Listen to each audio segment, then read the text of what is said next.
Hello, welcome to the dollhouse. I am the doll. I'm going to be discussing a video that I ran across put out by dating coach Anoir. He is giving ladies advice on how to get the relationship that they want. He is a married man. He is married to a man, and he has a lot of interesting things to say.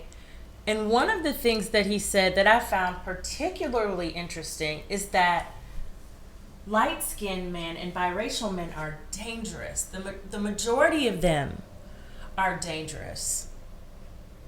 I'm going to play what he has to say and then kind of break it down. I want to let you all know that biracial and lighter skinned men are often dangerous. I was having a live last night and I was telling the ladies in the live about how we need to put lighter skinned men or biracial men in the same category that we put doctors, surgeons, pilots, military, police, firemen. They have God complexes. And the reason why that is the case is because they have a variety of different privileges. Pretty privilege in the Black community, white privilege in the Black community, and male privilege. Secondly, their mothers, especially if their mothers are white, will enmesh them. They will raise them to be entitled, where everyone is doing things for them, so they don't have to work on themselves. That's number two. Number three, and this is really I have to pause this. No, let him say number 3. important because a lot of people don't understand this or think about this. Biracial or lighter skinned men have the entitlement of a white man, but the trauma of a Black man. So oftentimes, So he says this, and I'm not sure if he understands that to most people, he would be considered a light skinned man. So I wonder if those same traits apply to him in his relationship to his white husband. He's he he has a connection to whiteness in that he honors his white provider and he gives advice to women on how to attract white men. He speaks specifically to Black and brown women, and he's telling them that a sector of Black and brown men have a God complex, especially if they have a white mother. And it makes me laugh because every guy that ever really broke my heart was a dark skinned guy.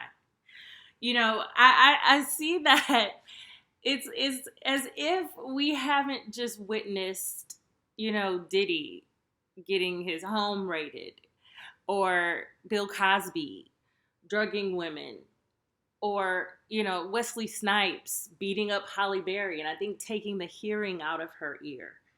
R. Kelly, doing the R. Kelly. So come on, narcissism. It's not racial specific. It really isn't, and it's tiring to have such divisiveness based around skin color. There's obviously a tendency for some people to view white people as godlike and as close to God as possible, and that may be why he chose to marry a white man, which there's nothing wrong with that. However, in today's age, we really have to understand that we all have the same level of divinity, even if we have different traits and different gifts. If I were to say, if you date a dark skinned man, you're going to be signing up for single motherhood. Just understand that. Or the likelihood is that he's underemployed. He's dark skinned, so the likelihood is that he's really with you, so that you can help him survive. He's in survival mode. Those are wild generalizations that it's damaging and it's false. I'm going to let him continue a little bit more. what will happen is that will create narcissism. And it's very dangerous because that narcissism will translate or play itself out in domestic abuse or violence as well as emotional abuse. We didn't see domestic violence in any dark-skinned man-led relationships. That never happened. I definitely know that it happens. And not saying that it happened to me, but I actually did have a dark-skinned boyfriend. My very first real boyfriend. He did hit me in the face. He hit me in the face, and me and my little light-skinned brother promptly whooped his tail all the way up and through the house and out the front door. So I know that, as far as violence, the only time I personally ever experienced it was from my first little high school boyfriend. And he was a young dark-skinned man. So, listen. Super important. I mean, I want you to think about the Chris Browns. I want you to think about the Will Smiths. I want you to think about the Drakes of the world. There are so many different men who could be named. Like, I named some a bit earlier. If we're naming evil men, you can name an evil man from every race, shade, creed, tribe. World. I mean, there are many others. Jesse Williams. Please let me know what your experience has been with light-skinned men in the comments. If you think that what I'm saying is in line or not. As a dating coach, for Black and brown women specifically, what I think is really important to counterbalance and to evaluate whether these men are actually in their narcissistic nature or not is to actually have very, very strong, healthy boundaries. What does this look like in dating? It looks like only having scheduled calls for the first half of the courtship. Because listen, he's given some advice as far as being cautious with dating, that these pieces of advice are smart for anyone to follow.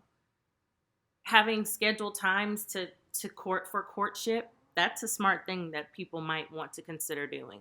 Because narcissistic men will want to do things on their timeline and based on their convenience. And if you focus the dating and the courtship on your convenience, they won't know what to do with it and they will act a fool. Yeah? Now, obviously, you want to be totally observant of if they're doing anything that's love bombing, if they're giving you pet names early. That's toxic. If they are future pacing, meaning like they're telling you on a first or second date that they want to take you to Paris for Christmas, right? That's love bombing. If they're over complimenting you, or to the point where you don't believe the compliments, that's love bombing. Anything that's of the extreme, even if you might set a boundary, if he is overly apologetic and he gives you 9, 10 different apologies, please understand that's what a love bomber does. Okay, love bombing. That is not specific to any race. And the dating advice he's giving, it's just to pace yourself. Don't start planning things too soon without anything real and concrete being developed. It's advice that, is fairly common sense. But the advice for telling Black and brown women specifically to avoid light-skinned men is divisive, and it is very judgmental, and his opinion is his own to promote. I don't agree that light-skinned men are any more dangerous than any other man. All men deserve to be treated like they could potentially be harmful or put us at risk until they prove otherwise. Until intentions are shown and incentives are presented. It is important that proper vetting is done by every woman of every race and every creed. All of the dolls take his advice in certain areas, whatever applies to you. Take the meat, leave the bones, or, take nothing at all. But I think that this opinion is, you guys hear, my windows are open. There are wild sirens going. So, what I find interesting is that his opinion would be sounding alarm bells off in the black empowerment space if he were saying this about dark-skinned women or dark-skinned men. Beware of, dark-skinned men are dangerous to date. He might even be put off YouTube. But if it goes in the other direction, it's overlooked. And I find that quite interesting. I find it quite interesting. And I don't feel like anyone should be restricted from saying whatever they want to say. But I find it interesting that the outrage tends to only go in one direction.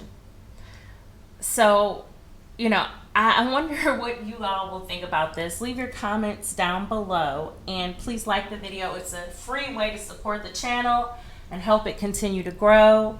And we'll be talking soon.